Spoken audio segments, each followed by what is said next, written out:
They say blood is thicker than water.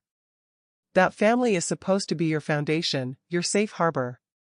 But for me, my family, my own parents, and my brother, Andrew, they were the shifting sands that constantly threatened to pull me under. They didn't just doubt me, they actively, systematically, and relentlessly unaccepted me.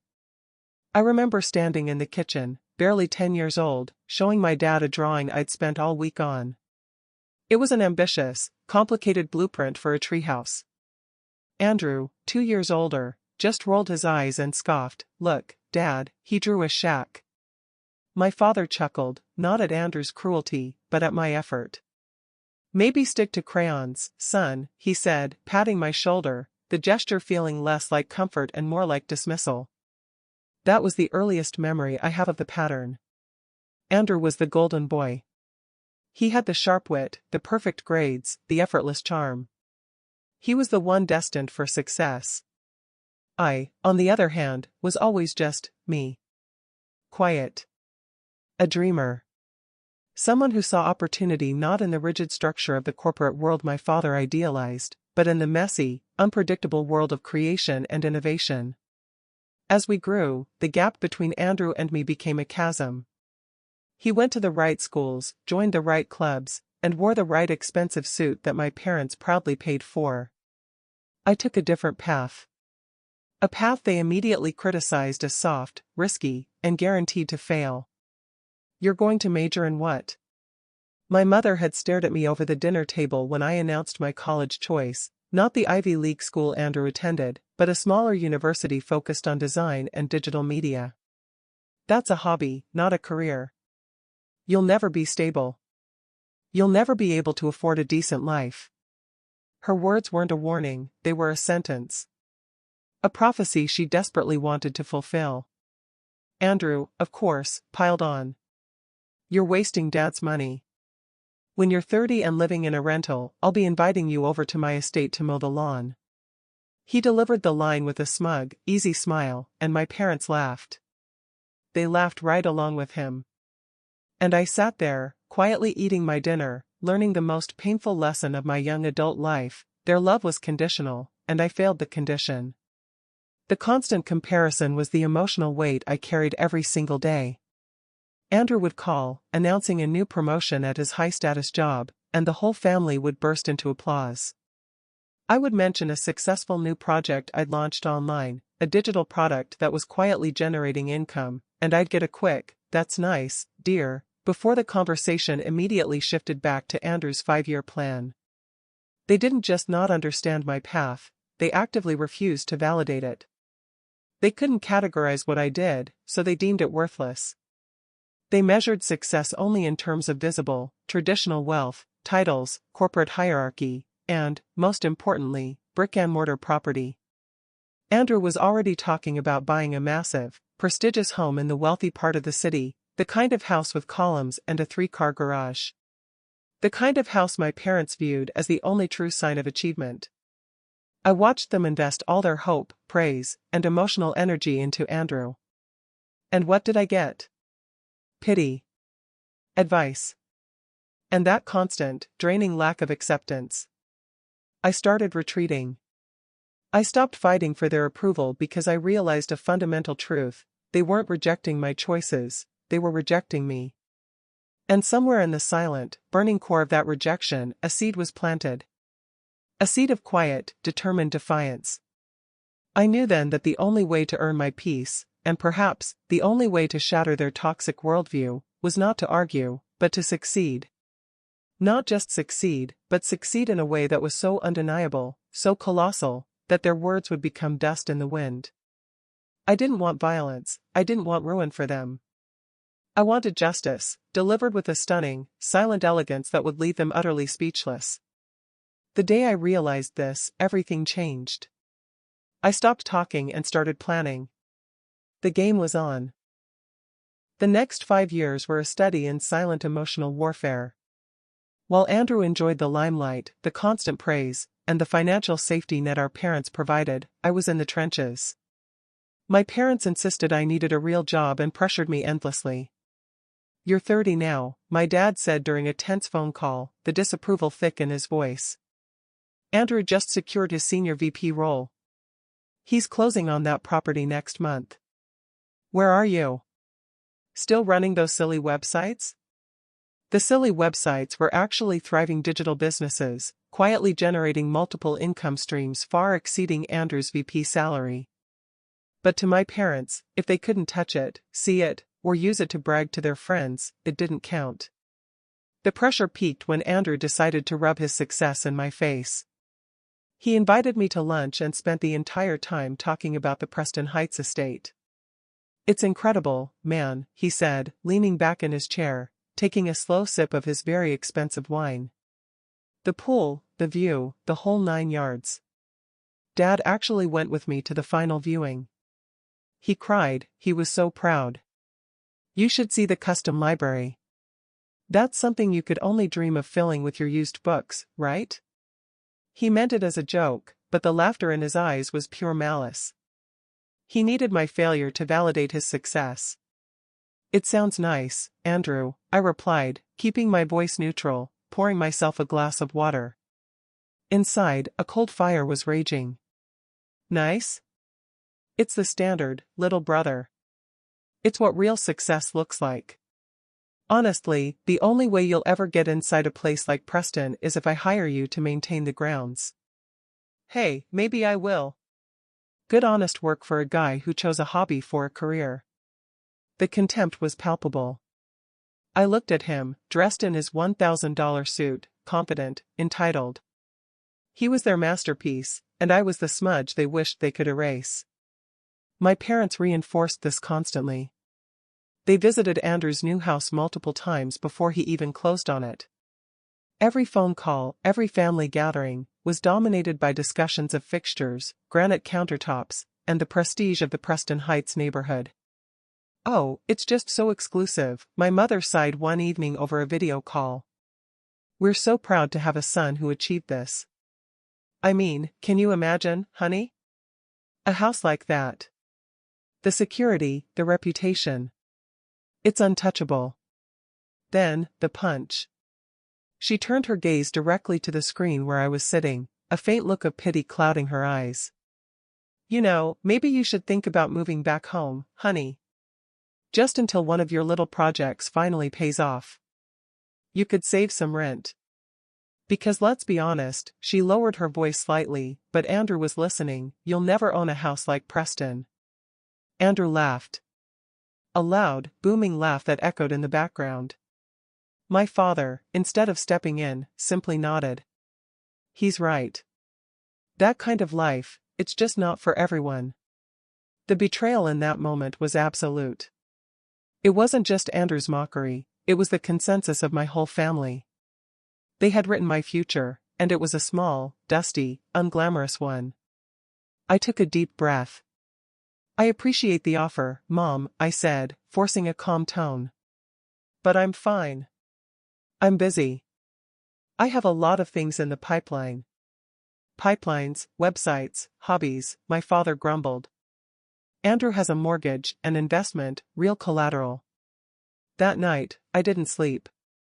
The sting of "you'll never own a house like Preston" echoed in my ears.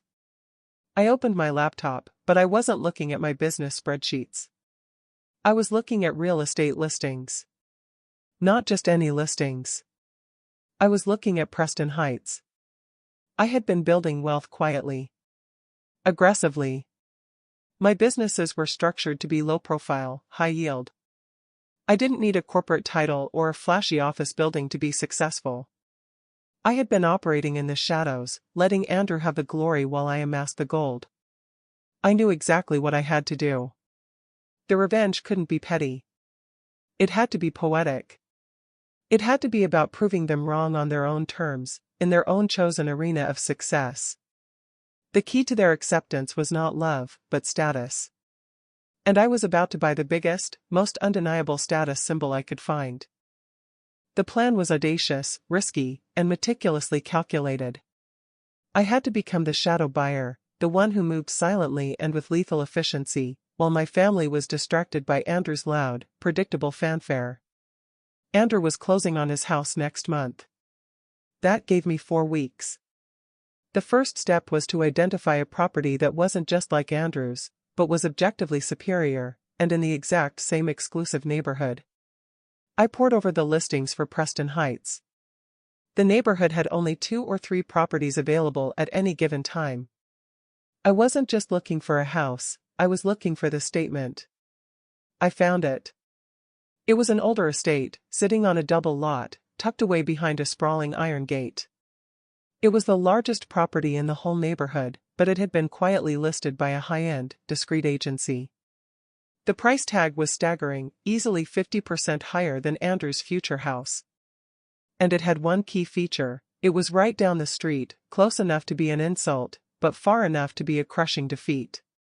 I contacted the agent using a shell company and a legal team I had kept entirely separate from my personal life.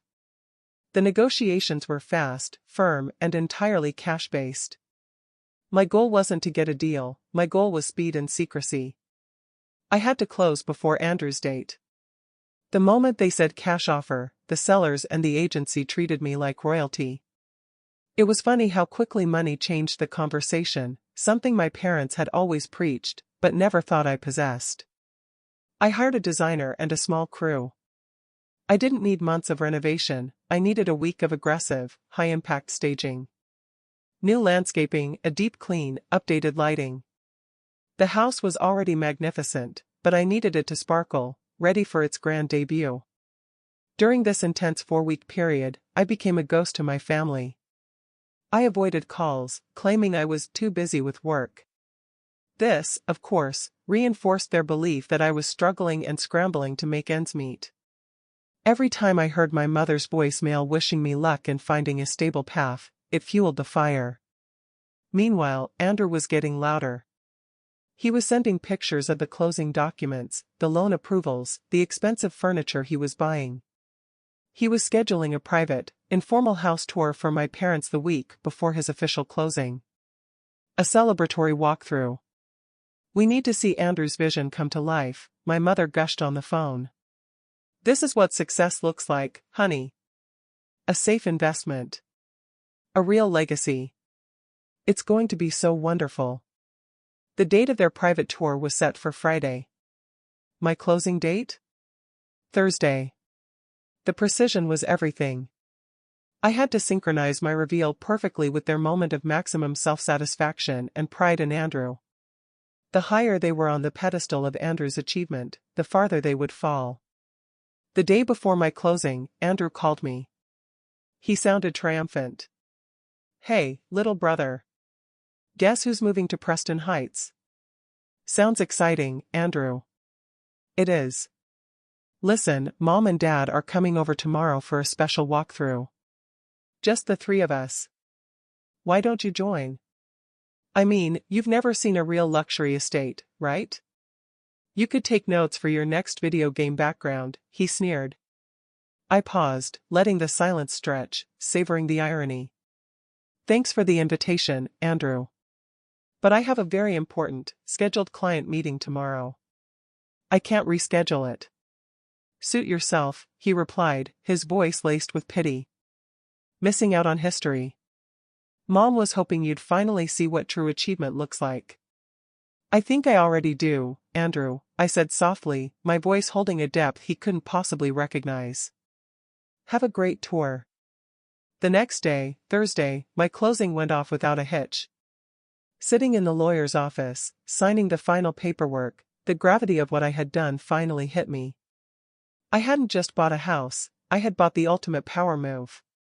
I had purchased the validation my family had denied me for decades, and I was about to deliver it in the most stunning, unforgettable way possible. The papers were signed. The key was mine. The house in Preston Heights, the ultimate symbol of their standard, was now officially my home. Now came the delicate part, setting the trap. My family believed they were going to Andrew's future home on Friday for a tour. They were going to walk through, feel proud, and use the opportunity to once again lecture me about my life choices.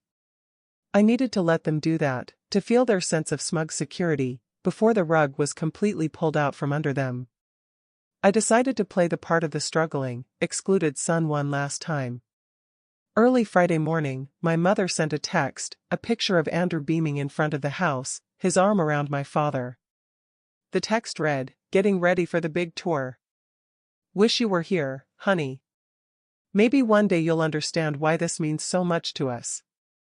I replied simply, "Looks great. Enjoy the day." Then I made my move. I called Andrew, knowing he'd be expecting a call full of remorse or perhaps a last-minute plea to join them. "Hey, Andrew," I said. "Look, about today. I know you're busy. But I need a huge favor. I have this important package that needs to go to a high-profile client in Preston Heights, but my courier service totally messed up. Could you, maybe, just quickly drop it off before your folks get there? It's just around the corner from your place. I can't trust the delivery guy, and this is crucial." Andrew paused, instantly annoyed at being bothered, but also recognizing the power dynamic. He loved being the savior, the one who swoops in to handle his brother's messy life. "Ugh, fine," he huffed. "This is exactly what I mean about your job, man. No organization. Just text me the address." "Thanks, Andrew. You're a lifesaver. The address is 1450 Blackwood Lane." He quickly agreed, hung up, and likely didn't even check the address. It was Preston Heights, close enough to his new life. He was completely blinded by his own importance. The address I gave him? It was my house. The largest, most prestigious, most secure property on the lane. A property that, according to my parents, I was never going to own. My final preparations were simple but effective. I placed a security camera in the living room, focused on the grand front entrance. Not to humiliate them, but to capture the moment. To solidify the memory of the ultimate moment of truth.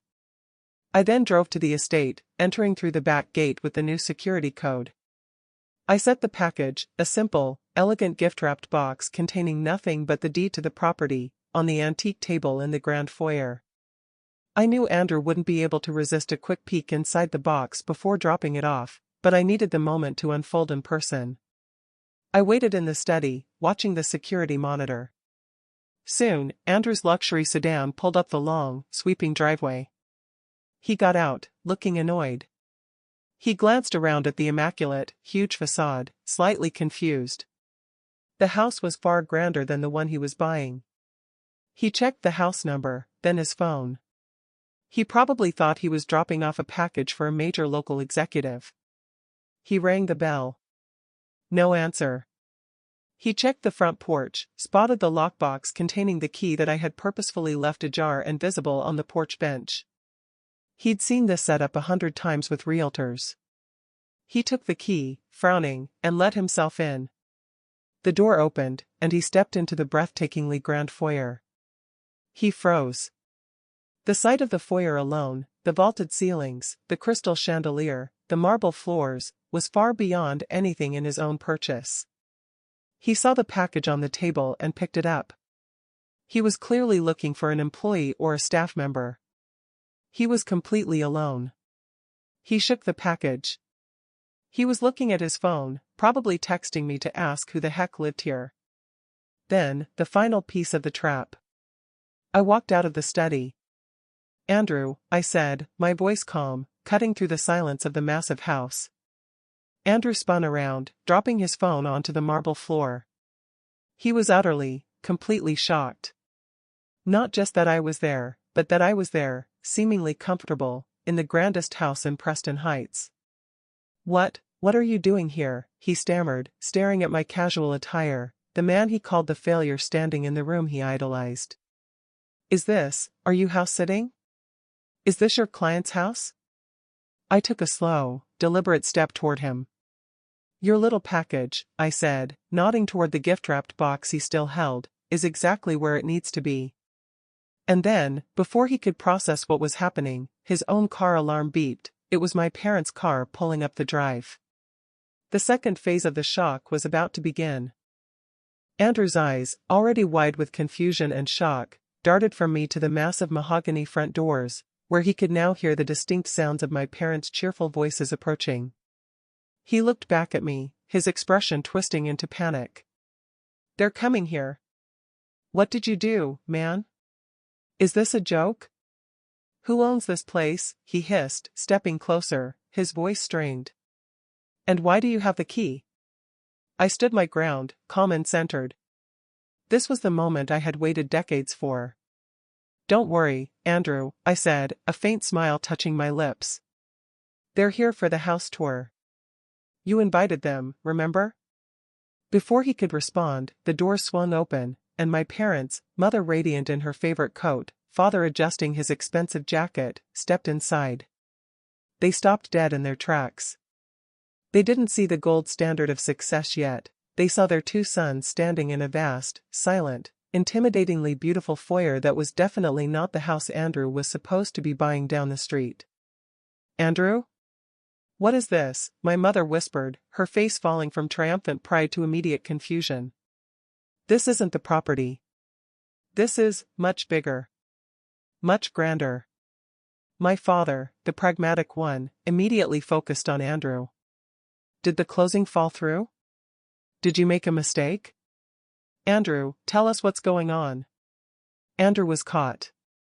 His mind raced, trying to formulate a lie that would explain his presence, my presence, and the sheer opulence of the home. He could only manage a panicked, I was dropping off a package for a client. "For him," he stammered, pointing at me. My mother looked at me, her face hardening into its familiar mask of disapproval. She didn't believe Andrew's client story, but she immediately assumed the worst about me. "A package? You made Andrew detour for a silly delivery right before his important tour?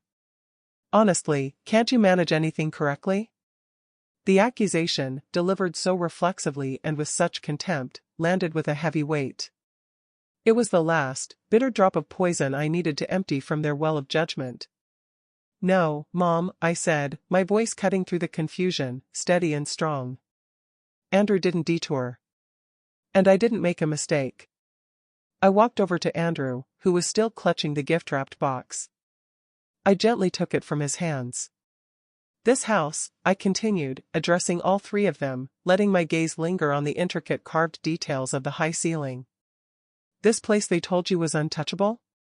The kind of success that was not for everyone? The kind of collateral that only real businessmen like Andrew could acquire?"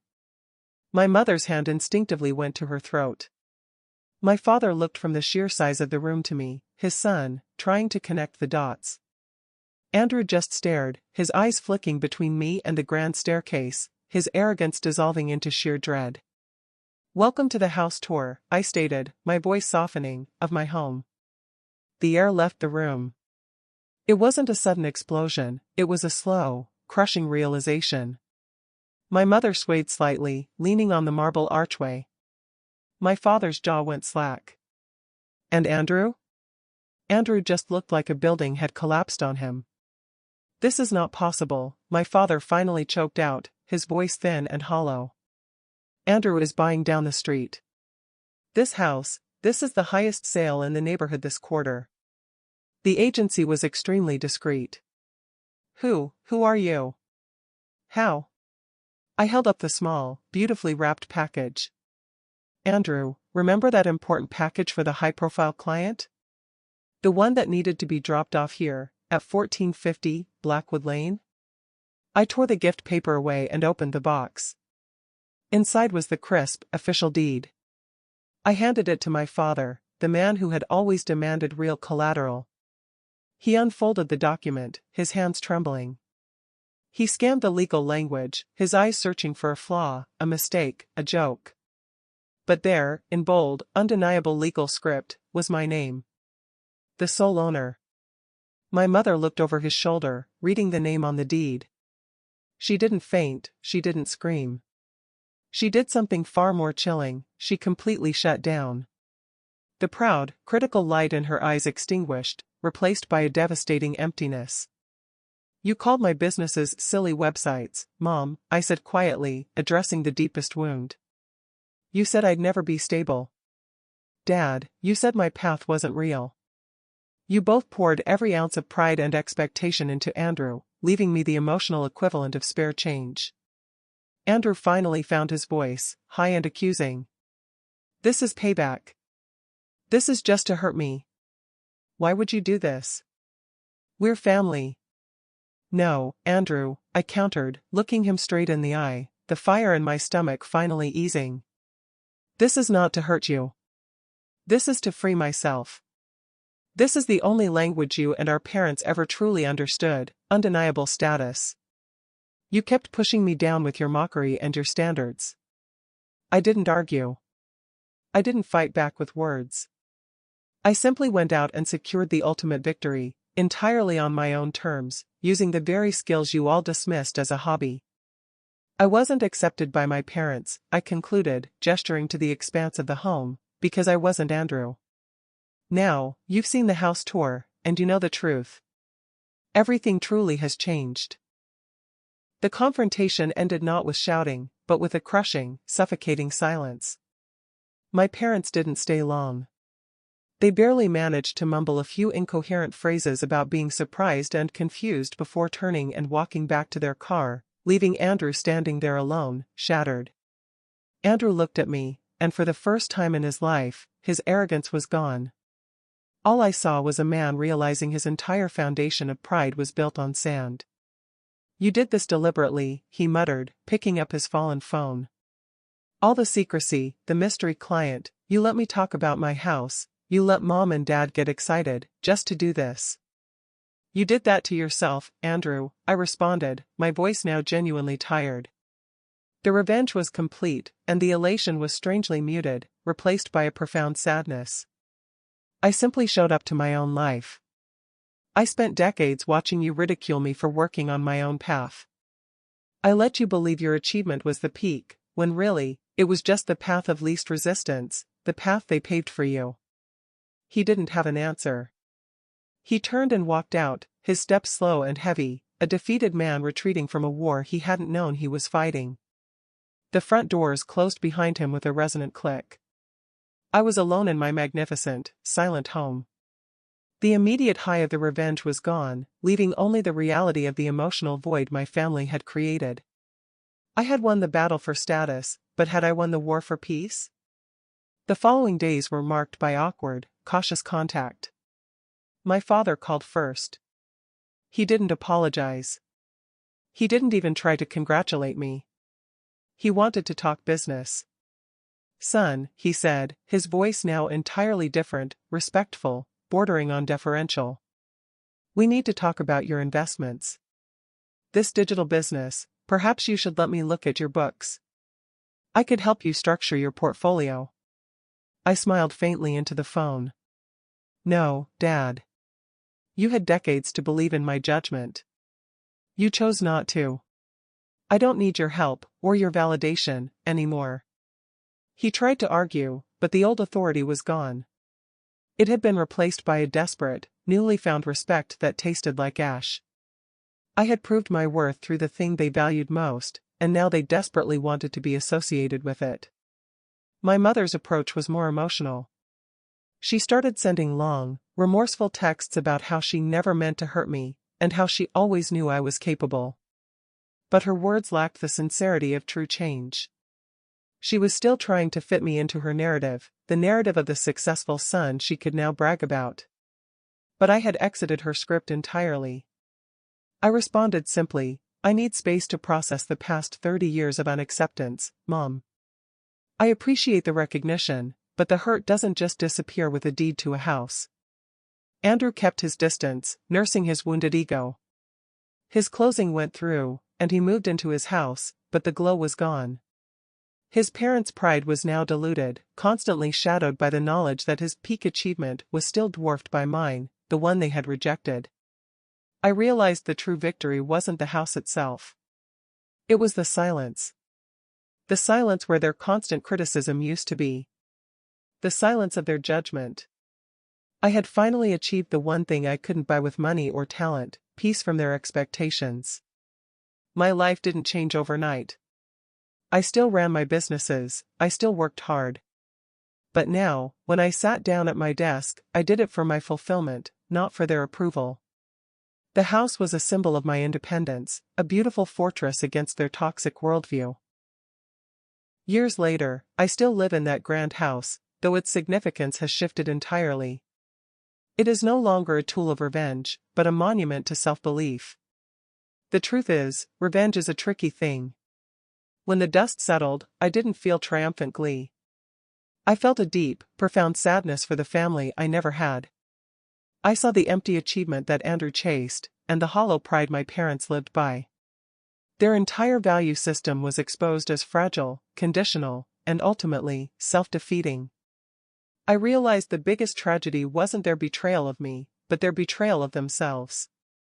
They missed out on seeing their son grow and succeed because they were too busy imposing their outdated definition of success onto him. The moral of this story isn't about buying a bigger house.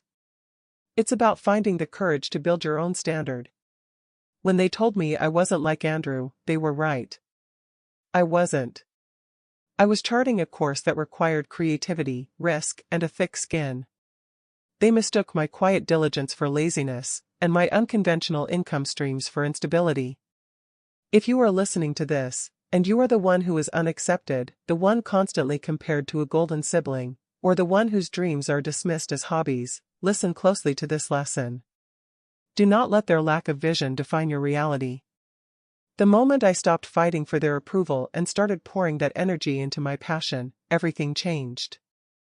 I stopped wasting time on arguments and focused on assets. I stopped trying to explain myself and started building something undeniable. Their laughter, their condescending pity, their famous line, "You'll never own a house like Preston," was the single greatest gift they ever gave me. It was the negative pressure that forged my resolve. It was the fuel that turned my quiet ambition into a roaring fire. The most important moment of that house tour wasn't when they read my name on the deed, it was when I spoke my truth. It was when I reclaimed my power and showed them that the person they rejected was the person who ultimately outpaced their expectations entirely. My relationship with my family today is civil, but distant. They learned their lesson, but not in a way that truly repaired the damage. They learned that I am successful, but they still haven't learned how to give unconditional love. That's a journey they must take alone. And me?